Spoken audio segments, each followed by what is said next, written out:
নমস্কার, দেখছেন talk to Bangla. আমি অভিষেক রয়েছে আপনাদের সাথে। এই মুহূর্তে যে খবর নিয়ে উপস্থিত হয়েছে, শুধুমাত্র ককরোচ জনতা পার্টির খবর আমরা দেখাচ্ছি তেমন নয়, শুধুমাত্র ভারতবর্ষের বিভিন্ন সোশ্যাল হ্যান্ডেল সেগুলোকে দেখাচ্ছে তেমন নয়, তাছাড়াও সারা পৃথিবীতে সেই খবর কিন্তু ছড়িয়ে পড়েছে। যতই গদি মিডিয়া আজকে এই যে আন্দোলনের সেই সমস্ত ছবিগুলোকে চেপে রাখার চেষ্টা করুক, সেটা সম্ভব হয়নি। প্রত্যেকটা দেশের যত বড় বড় নিউজ পেপার সমস্ত জায়গায় কিন্তু এই ধরনের যে আন্দোলন সেটাকে নিয়ে একটা বড় সড়ো হেডলাইন তৈরি করা হয়েছে, এবং সেটা কিন্তু এই মুহূর্তে সারা পৃথিবীর মানুষ দেখছেন যে সারা পৃথিবীতে সবচেয়ে বৃহৎ গণতন্ত্র, সেখানে ছাত্রছাত্রীদের আন্দোলন সেটাকে ঠিক কোন পর্যায়ে নিয়ে যাওয়া হয়েছে একদম প্রথম থেকে আপনাদের বলবো। এবং তার সঙ্গে বলবো শুধুমাত্র তাই নয়, আজকে সারা ভারত জুড়ে কিন্তু এই আন্দোলনের আঁচ এসে পড়েছে। সেটা মহারাষ্ট্র হতে পারে, সেটা কলকাতা হতে পারে, সেটা গোয়া হতে পারে, প্রত্যেকটা জায়গাতে এই ধরনের আন্দোলন কিন্তু তৈরি হয়েছে। অবশ্যই গুরুত্বপূর্ণ ধ্রুব রাঠি, ইউটিউবার এবং আপনারা জানেন অ্যাক্টিভিস্ট, সোশ্যাল অ্যাক্টিভিস্ট, তিনি কিন্তু অবশ্যই এই আন্দোলনকে নিয়ে মুখ করেছেন। প্রথম থেকেই এই আন্দোলনের সঙ্গে তিনি আছেন, এবং অবশ্যই তার বক্তব্যটাও আপনাদেরকে একটু শোনাচ্ছি যে কি বলছেন তিনি আজকের এই 20 জুলাইয়ের যে একদম ম্যাসিভ প্রোটেস্টটা হলো সেটা সম্বন্ধে। 20 जुलाई का ये दिन दोस्तों इतिहास के पन्नों में लिखा जाएगा। आज कुछ लोगों ने वो रेवोल्यूशनरी स्पिरिट दिखाई है, वो इनकलाब की भावना दिखाई जिसके बारे में हम सिर्फ हिस्ट्री की किताबों में पढ़ा करते थे, जिसके बारे में हम फ्रीडम फाइटर्स की कहानियां सुना करते थे। लाठियों के सामने, डंडों के सामने सहकर उन्हें ब्रेवली फेस करना। कैसे कैसे लाठी चार्ज कर रहे हैं, देखो देखो देखो देखो देखो देख सकते हो दोस्तों, यहाँ पे देखो देखो। पता है पुलिस आपको बिना वजह के वहां डंडे मार रही है, फिर भी वहां आप डट कर खड़े हो। এই একই আন্দোলন ককরোচ জনতা পার্টির আন্দোলন, এবং সেখানে ছাত্রছাত্রীরা যেভাবে মার খেয়েছেন পুলিশদের হাতে, যেভাবে টিয়ার গ্যাস ছোড়া হয়েছে। এবং অবশ্যই আপনাদেরকে মনে করিয়ে দিই যে দেশের প্রধানমন্ত্রী সংসদের অন্য গেট দিয়ে বেরোতে বাধ্য হয়েছেন, এবং তার সঙ্গেও এই আন্দোলনের অভিঘাত এতটাই হয়েছিল যে সংসদের গেট পর্যন্ত তালা লাগিয়ে দিতে হয়েছিল। এটা 12 বছরে কোনো দিন হয়নি। গত 12 বছরে কোনো আন্দোলনের জন্য সংসদের গেট আটকে দিতে হয়েছে কিছুক্ষণের জন্য হলেও, সেটা হয়নি। দেশের প্রধানমন্ত্রীকে অন্য গেট দিয়ে বেরিয়ে যেতে হয়েছে, সেটা কোনোদিন হয়নি। 56 ইঞ্চি ছাতির কথা তুলে অনেকেই কিন্তু এইটাকে নিয়ে আজকে কটাক্ষ করেছেন, আমরা দেখতে পেয়েছি। আপনাদের প্রাথমিকভাবে শোনাই দ্য নিউ ইয়র্ক টাইমস, তারা লিখছে Indian protesters to march on parliament over exam scandal. আপনারা জানেন যে নিউ ইয়র্কের টাইমের সঙ্গে আমাদের টাইমের তফাৎ থাকে, তো সেই জন্য এই যে লেখাটা সেটা একদম মার্চ হওয়ার আগে তারা লিখেছিল, এবং সেটাই কিন্তু গুরুত্বপূর্ণ যে এই মার্চ সম্বন্ধে তারা পরবর্তী লিখবেই, অর্থাৎ নেক্সট যে এডিশনটা আগামী কালের বেরোবে সেখানে কিন্তু মার্চ সম্বন্ধে নিউ ইয়র্ক টাইমস এ লেখা বেরোবেই। এবং তার সঙ্গে রয়টার্স, তারা লিখছে India's ককরোচেস movement leaders say ministers promise talks on demands. অর্থাৎ জেপি নাড্ডা যে কথা বলেছেন, জেপি নাড্ডার সঙ্গে শেষ পর্যন্ত ককরোচ জনতা পার্টির নেতাদের দেখা হয়েছে, এবং দেখাটা করতে তারা বাধ্য হয়েছেন, সেটাই কিন্তু একদম সরাসরি রয়টার্স এ লেখা হয়েছে। রয়টার্স আপনারা জানেন সারা পৃথিবীতে পড়া হয়। তারপর বিবিসি নিউজ আপনারা তো জানেনই, অবশ্যই সারা পৃথিবীতে নিউজের যে সোর্সটা সেটাই বিবিসি নিউজ, এবং বিবিসি নিউজে লেখা হচ্ছে police block thousands of cockroach protesters from marching on India's parliament। অর্থাৎ একদম সরাসরি ইন্ডিয়ার পার্লামেন্টে যাওয়ার ক্ষেত্রে হাজার হাজার ছেলেদেরকে কিন্তু গ্রেফতার করা হয়েছে, এবং সেই কথাটা কিন্তু একদম সরাসরি বিবিসি নিউজ লিখছে। আপনারা বোঝার চেষ্টা করুন, একটা আন্দোলন, সেই আন্দোলনটাকে সম্পূর্ণভাবে কিন্তু অত্যন্ত সহজে নিয়ে ফেলেছিল নরেন্দ্র মোদী সরকার। 1 মাস ধরে যখন এই আন্দোলন চলছিল সম্পূর্ণভাবে ইগনোর করা হয়েছে সেই আন্দোলনটাকে, কিন্তু তার পরবর্তীতেও এই আন্দোলনটা যখন ফাইনালি একটা সংসদ চলো তারা ডাক দিল, সেটাকেও এতটাই হালকাভাবে নেওয়া হয়েছে যে কোনো মতেই কিন্তু সেই আন্দোলনে এত মানুষ যুক্ত হয়ে যাবেন তাদের ধারণা ছিল না।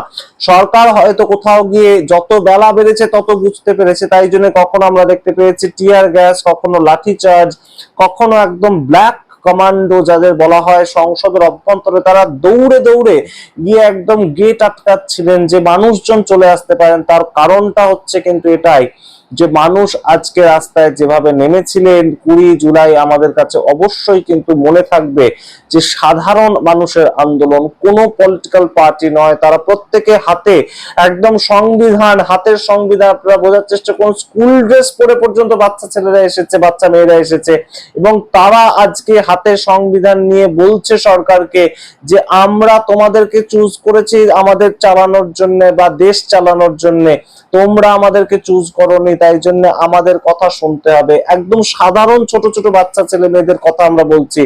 এই জায়গায় কিন্তু অবশ্যই গত 12 বছরে এত বেকায়দায় পড়তে আমরা মোদী সরকারকে অন্তত দেখিনি। আমরা দেখেছিলাম যে কৃষক আন্দোলন 1 বছর ধরে হয়েছিল, কিন্তু ককরোচ জনতা পার্টির আন্দোলন একটা ইনস্টাগ্রাম পেজ থেকে উঠে আসা আন্দোলন, সেটা যে এত বৃহৎ হতে পারে এটা কিন্তু একটাই দিক নির্দেশ করছে যে সাধারণ মানুষের ক্ষোভ ছিল, সাধারণ মানুষের মধ্যে কিন্তু প্রতিক্রিয়া তৈরি হয়েছিল, এবং সেই প্রতিক্রিয়াটাই কোথাও গিয়ে কিন্তু বেরিয়ে এলো।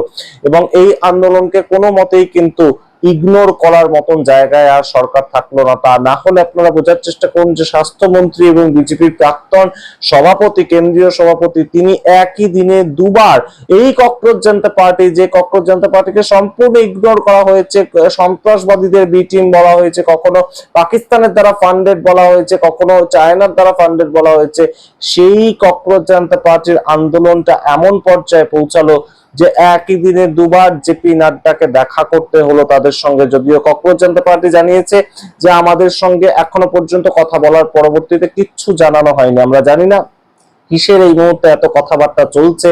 একটা দাবি তাদের, প্রাইমারি যেটা দাবি সোনাম ওয়াংচুককে ছাড়তে হবে, দ্বিতীয় যেটা দাবি যে এই ধর্মেন্দ্র প্রধান তার সম্পূর্ণ ইস্তফা দিতে হবে, এবং তৃতীয় দাবি আপনাদেরকে জানিয়েছে আগেই যে 1 কোটি টাকা করে কম্পেনসেশন দিতে হবে বা ক্ষতিপূরণ দিতে হবে যে সমস্ত বাড়ির থেকে নিট পেপার লিক ইস্যুর জন্য ছেলেমেয়েরা সুইসাইড করে প্রাণ ত্যাগ করেছে। এবং সেই জায়গাগুলোর মধ্যে প্রাথমিক যেটা দাবি সেটা তো একদম ধর্মেন্দ্র প্রধানের ইস্তফা। সেই ইস্তফাটা দেওয়ানোর ক্ষেত্রে ভারতীয় জনতা পার্টির কি মিটিং এত করার দরকার আমরা সত্যিই জানি না। এবং অমিত শাহ, তিনি গতকালই আমরা আপনাদেরকে জানিয়েছি যে অমিত শাহ মাঝরাত পর্যন্ত ধর্মেন্দ্র প্রধানের সঙ্গে বৈঠক করেছেন তার নিজের বাড়িতে। 2 ঘন্টার বেশি সময় ধরে এই বৈঠক চলে। তার পরবর্তীতেও কিন্তু মধ্যরাত পর্যন্ত আমরা লক্ষ্য রেখেছি যে কোনোভাবেই কোনো কিন্তু ইস্তফার খবর উঠে আসেনি। কিন্তু ওদিকে ককরোচ জনতা পার্টির যে আন্দোলন, যে যেখানে ছিলেন তারা সেখানেই বসে পড়েছেন। সম্পূর্ণ আন্দোলন কিন্তু চলছে এখনো পর্যন্ত। রাত্রিবেলাও আমরা যা দেখতে পেয়েছি ভিজুয়াল উঠে এসেছে, তারা স্লোগানিং করছেন, তারা মার্চ পিটিশন করার জন্য তৈরি হচ্ছেন। আমরা জানি না পরবর্তীতে এই আন্দোলন কোন দিকে যাবে। অন্যদিকে মহারাষ্ট্র, সেখানেও কিন্তু বেশ কিছু ছেলে মেয়ে তারা এই আন্দোলন করছিলেন, তাদেরকে গ্রেপ্তার করে নিয়ে নেওয়া হয়েছে। কলকাতাতে এই আন্দোলন হয়েছে, যাদবপুর 8B বাস স্ট্যান্ড থেকে গড়িয়াহাট পর্যন্ত বহু ছেলে মেয়ে ছাত্রছাত্রী তারা কিন্তু এই আন্দোলনে সামিল হয়েছিলেন। তারা একটা মার্চ করেন এবং অবশ্যই তানাশাহি নেই চলেগি এই ধরনের একটা আন্দোলন তারা করে, তারা এই ধরনের স্লোগানিং করে। এবং অবশ্যই গোয়াতেও কিন্তু এই আন্দোলন একই পর্যায়ে দেখতে পেয়েছি আমরা। অর্থাৎ কোথাও গিয়ে কোনো পলিটিক্যাল পার্টির কোনো একদম ছবি সামনে থাকতে হবে কিংবা পতাকা সামনে থাকতে হবে, সেই জায়গাটা কিন্তু আমরা দেখতে পেলাম না। ককরোচ জনতা পার্টি একটা নতুন ভাবে উঠে এলো, এবং যাদের কোনো নেতা নেই, যে নেতার কোনো ক্রেডিবিলিটি নেই, অর্থাৎ তাদের কোনো প্রাক্তন হিস্ট্রি নেই, এই অভিজিৎ দীপকে, তাকে আমরা কবে থেকে চিনতে পেরেছি? আমরা তো চিনতে পেরেছি যবে থেকে ককরোচ জনতা পার্টি নামে একটা নতুন পেজ তিনি শুরু করলেন, এবং খুব তাড়াতাড়ি সেগুলোর মধ্যে ফলোয়ার চলে এলো। তার পরবর্তীতে অভিজিৎ দীপকে, তার কথাগুলো আমরা জানতে পারলাম, তার কথা নিয়ে আমরা আলোচনা করতে শুরু করলাম। কিন্তু এই অভিজিৎ দীপকে তার কোনো হিস্ট্রি না থাকা সত্ত্বেও তিনি সমর্থ হলেন কিন্তু এত ছাত্রছাত্রী তাদেরকে দেশের রাজধানীতে জড়ো করতে, এবং তাদেরকে জড়ো করতে হয়নি আদপে। 20শে জুলাই এর আন্দোলনটা দেখে যে কোনো পলিটিক্যাল অ্যানালিস্ট কিন্তু বলছেন, যে কোনো সাংবাদিক বলছেন যে এই আন্দোলন স্বতঃস্ফূর্ত আন্দোলন ছাড়া আর কিচ্ছু নয়। এবং কোথাও গিয়ে দেশের যুব সমাজ খেপে গিয়েছে, এবং তারা কোথাও গিয়ে যে কথাটা বলছে সেটা কিন্তু সরকারের কাছে বেশ খানিকটা ভয়ের হওয়া উচিত। তার কারণ তারা বলছে যে মারো, মারতে মারতে মেরে ফেলো, কিন্তু আমরা যে দাবিটা নিয়ে এসেছি সেই দাবিটা না সম্পূর্ণ হলে আমরা বাড়ি ফিরবো না। কিন্তু এই জায়গাটাতে কিন্তু অবশ্যই সরকারকে আমরা অনেকটাই ব্যাকফুটে দেখলাম। দেশের প্রধানমন্ত্রী সংসদে অন্য রাস্তা দিয়ে বেরিয়ে চলে গেলেন, দেশের স্বাস্থ্যমন্ত্রী একই দিনে এদের সঙ্গে দুবার বৈঠক করলেন, অমিত শাহ তিনি ধর্মেন্দ্র প্রধানের সঙ্গে বৈঠক করছেন তেমন খবর বেরিয়ে আসছে। এগুলো একটাই দিকে কিন্তু নির্দেশ করে যে দেশের সরকার ভয় পেয়েছে।